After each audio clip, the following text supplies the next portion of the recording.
La Sicilia è tutta gialla. Circa il 49% dei votanti siciliani ha scelto il Movimento 5 Stelle. Vuol dire che praticamente metà di coloro che sono andati a votare, un elettore sì, un elettore no, 1 su 2, ha messo la X sul simbolo dei grillini.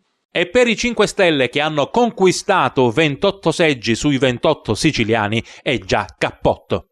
Un risultato enorme, ci dice Giovanni Di Caro, deputato regionale all'Ars, per un popolo che merita la riscossa. Grazie di cuore a tutti, conclude in un messaggio WhatsApp. Un risultato ancora più in crescita rispetto a quello che è stato riportato nelle elezioni regionali del novembre scorso, che ha visto il movimento attestarsi nell'intera regione sul 34,65%.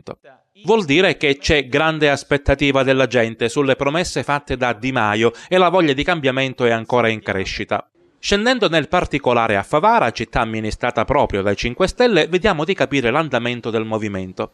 Se nelle scorse elezioni regionali di circa 3 mesi fa i pentastellati si affermavano al 22,46%, adesso nella competizione nazionale il movimento raddoppia praticamente i suoi punti percentuali, attestandosi a Favara al 42%.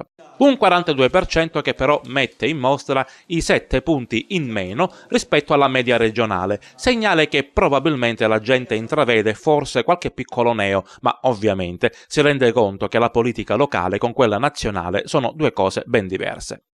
Le forze legate ai partiti di centrodestra, che nella competizione regionale avevano riportato in tutto circa il 37,70%, perdono a Favara circa 4 punti percentuali, attestandosi tra Camera e Senato mediamente al 33,80%.